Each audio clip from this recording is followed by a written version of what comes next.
If I told you that ancient Rome was not white, not quiet, and definitely not made of peaceful ruins, would you believe me?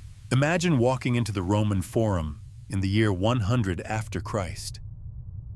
The sun is rising, but instead of pale marble glowing gently in silence, you see bright red columns, deep blue temple roofs, statues painted with lifelike skin tones and golden armor. The air smells of bread, sweat, animals, incense.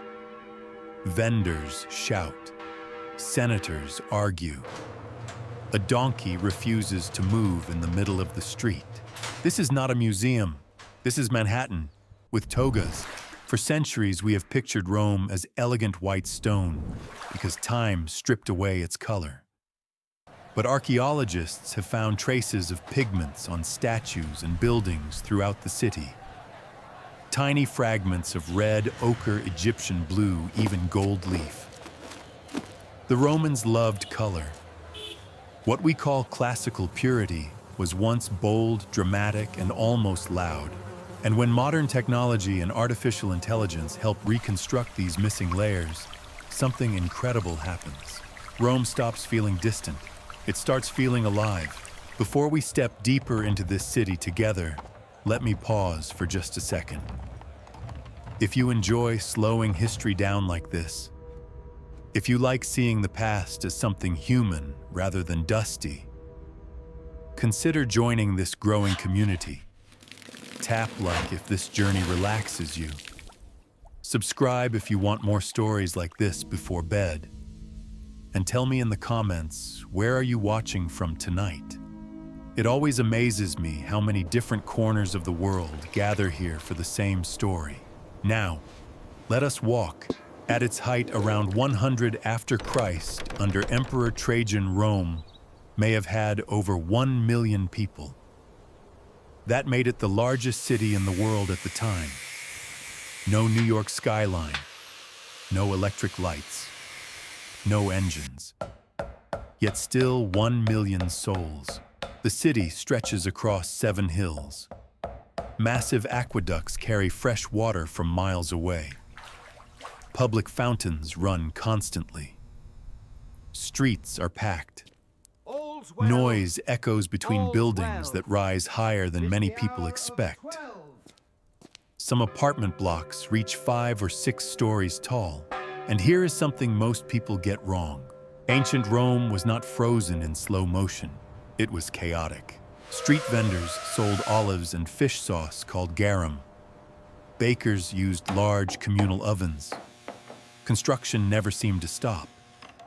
Graffiti-covered walls, jokes, insults, political slogans, even declarations of love. In Pompeii, preserved by volcanic ash in 79 after Christ, we have found graffiti that reads like something from modern social media. Humans do not change as much as we think. Through artificial reconstruction, historians can now simulate the height of lost temples, restore the painted statues, rebuild entire streets digitally. The Temple of Jupiter once towered over the city in brilliant color. The Forum was dense with monuments, banners, and movement. When we remove the centuries of erosion, Rome does not look ancient. It looks confident, alive, almost overwhelming. And that illusion, the illusion of marble silence, begins to crack.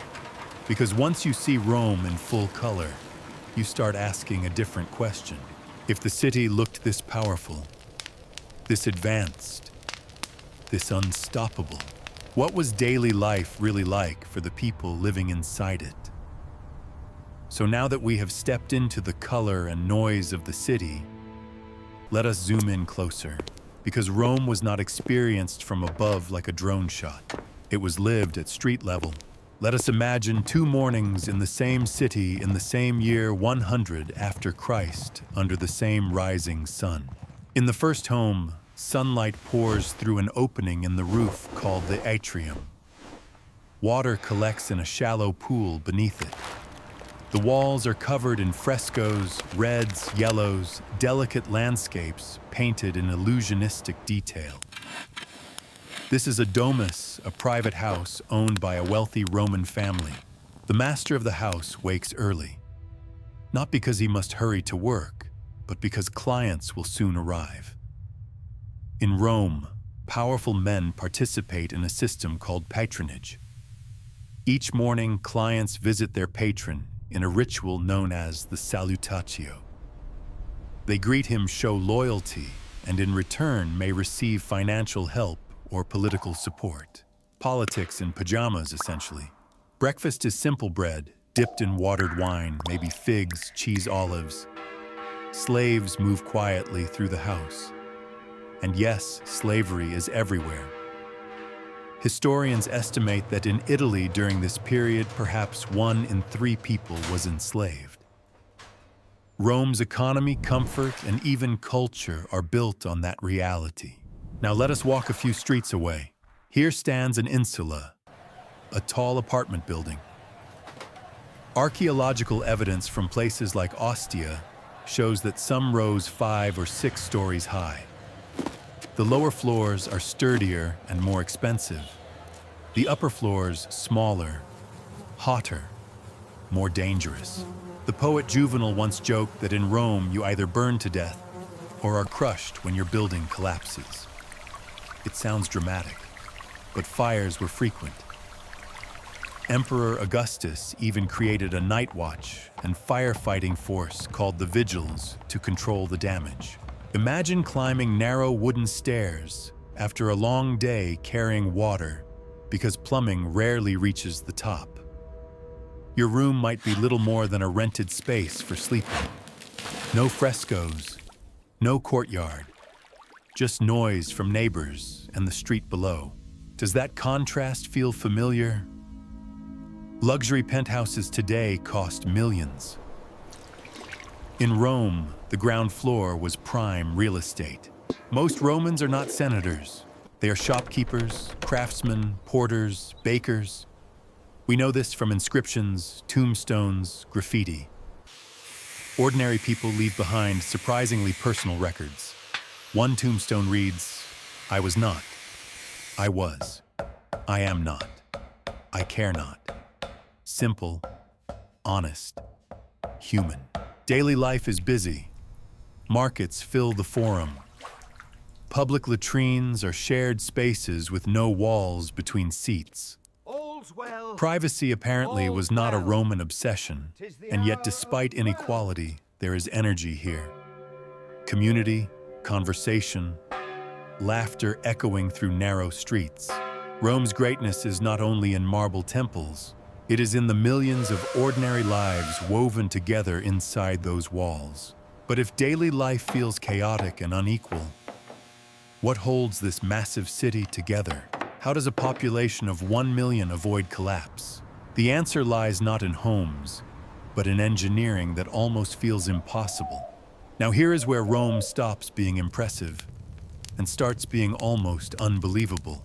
Because a city of 1 million people does not survive on hope and marble statues. It survives on infrastructure. Look up beyond the rooftops, and you will see it long stone channels marching across the countryside toward the city. Aqueducts. By the early 2nd century, after Christ, Rome is supplied by 11 major aqueduct systems. Together, historians estimate they may have delivered hundreds of millions of liters of water per day. That means fountains flowing constantly, public baths steaming from dawn to dusk, private homes with running water, all without electric pumps. Gravity did the work.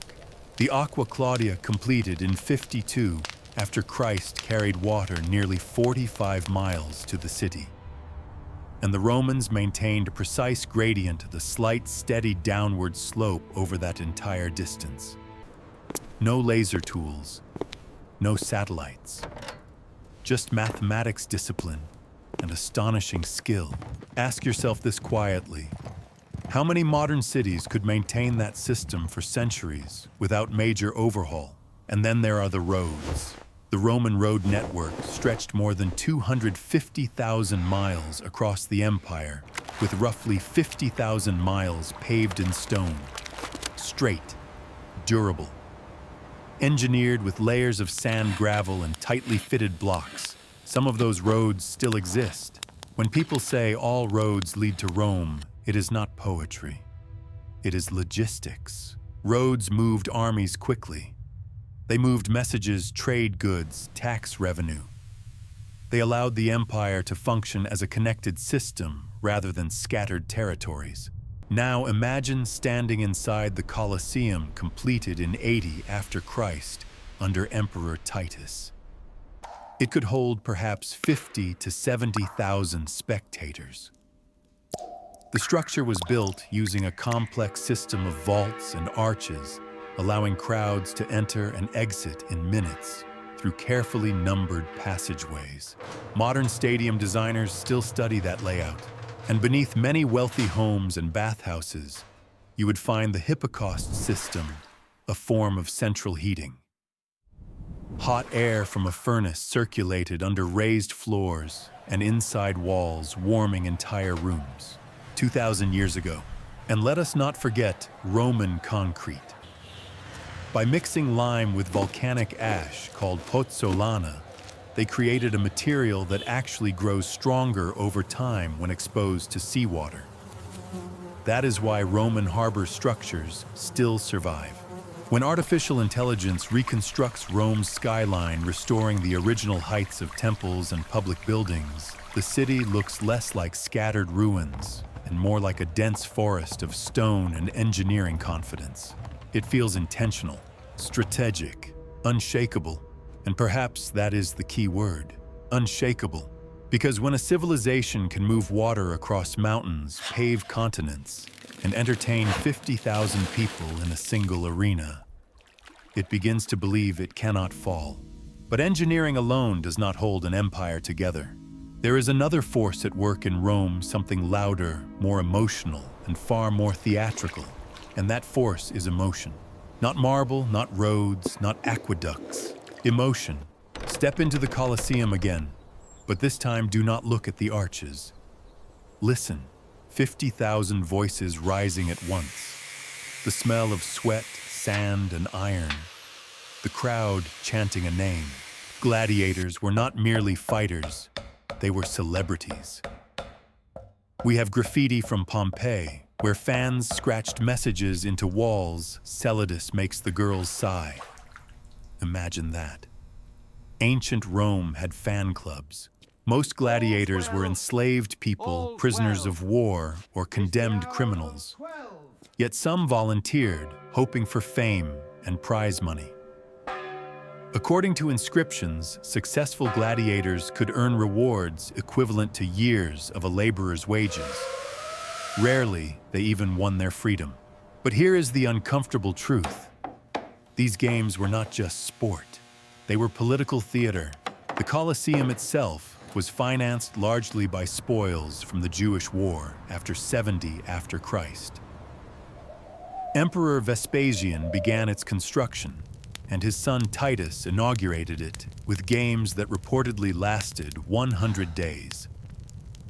Ancient sources like Cassius Dio claim thousands of animals were killed in those opening spectacles. Why? Because spectacle creates loyalty. The poet Juvenal later described Roman society with a phrase that still echoes today: bread and circuses. Free grain to feed the population. Grand entertainment to distract them.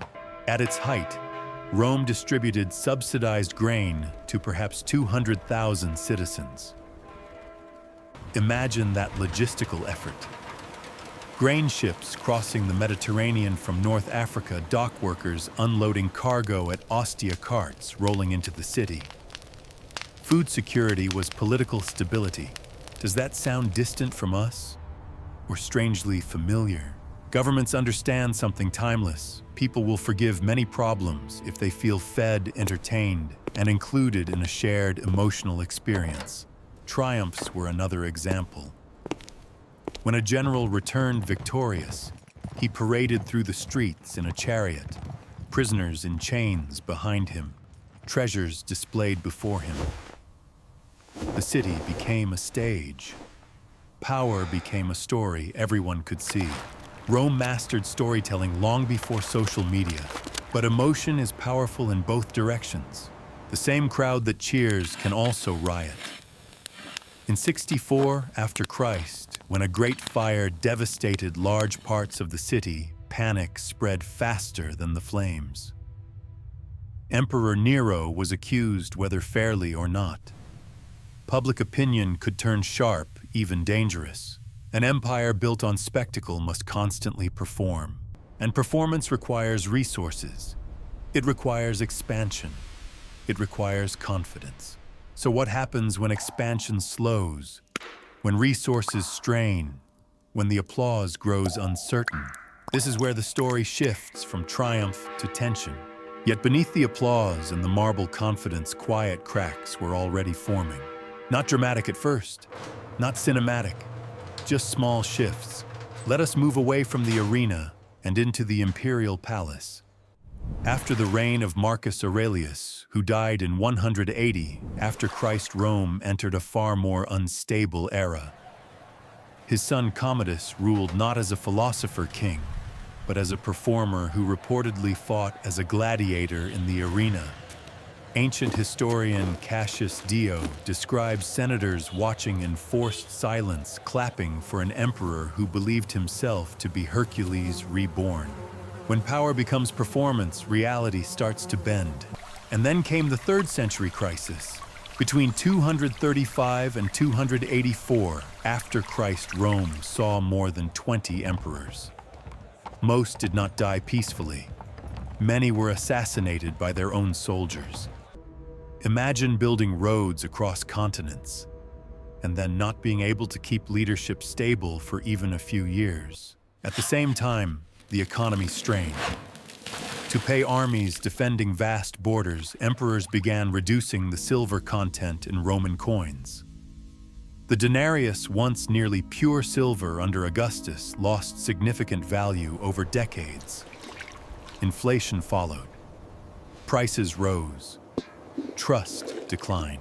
If money slowly loses its value, what happens to confidence? Add to that external pressure.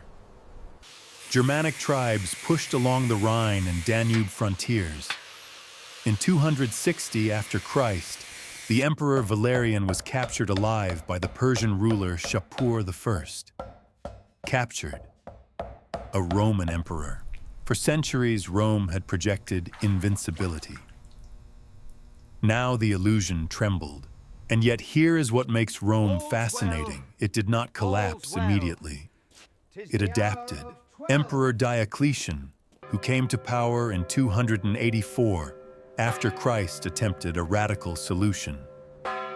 He divided the empire into administrative regions ruled by multiple emperors in a system called the Tetrarchy. He reformed taxation. He reorganized the military. He even issued an edict on maximum prices to try to control inflation.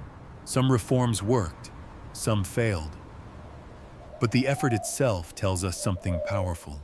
Civilizations do not fall in a single dramatic moment. They struggle, they experiment, they resist decline longer than we expect. So now pause for a second. If Rome had wealth engineering genius, emotional control of the masses, and the ability to reform, what ultimately tipped the balance? What finally transformed the eternal city into a memory? We are standing at that edge now. So what finally tipped the balance? Not one battle, not one emperor, not one dramatic night of fire. Rome did not fall like a statue pushed from a pedestal. It eroded. In 330 after Christ, Emperor Constantine made a decision that quietly shifted the center of gravity. He founded a new capital in the East Constantinople, closer to wealthy provinces, easier to defend, strategically brilliant. But symbols matter. When the heart moves, the body feels it. The western half of the empire grew weaker over the next century. Tax revenues shrank. Agricultural lands were disrupted by invasions and internal conflict. The army increasingly relied on federated Germanic troops, who were loyal to their own leaders first. Then came 410 after Christ. For the first time in nearly 800 years, Rome was sacked. Alaric and the Visigoths entered the city. Saint Jerome, writing from Bethlehem, said, "The city which had taken the whole world was itself taken." Imagine the psychological shock. This was the eternal city. Eternal cities are not supposed to be looted, and yet even then Rome continued. It staggered forward for another 66 years, until 476 after Christ, when a Germanic commander named Odoacer deposed the young emperor Romulus Augustulus. There was no grand cinematic explosion, no final speech, just a boy emperor quietly removed from power. Historians debate whether this date truly marks the fall, because the Eastern Roman Empire continued for nearly another 1,000 years, because Roman law, language, architecture, and religion did not vanish overnight. In fact, many things we consider modern are Roman echoes. Our legal systems borrow from Roman law. The Latin alphabet shapes our writing. Roads, domes, arches, even the idea of citizenship all carry Roman fingerprints. So perhaps the real question is not, why did Rome fall? Perhaps it is, did it ever fully disappear? Civilizations are not just buildings. They are habits, ideas, systems, stories we keep retelling. Rome teaches us something both humbling and hopeful. Even the most powerful empire in the world can struggle with inequality, political instability, economic pressure, and overexpansion. Sound familiar. And yet Rome also shows us the extraordinary potential of human organization. How millions of people without modern technology built infrastructure that still stands. How they connected continents. How they believed in something larger than themselves. Maybe that is why we are still talking about it 2,000 years later. Because Rome is not just a ruin, it is a mirror. A mirror that quietly asks us, what are we building today that will last? And what cracks are we ignoring? If this journey through ancient Rome gave you a new perspective, a new curiosity, or even just a moment of wonder, thank you for staying with me until the very end. Your time and attention mean more than you think. And this is only one chapter in the long story of human civilization. Stay close. There is another story waiting just beyond the horizon.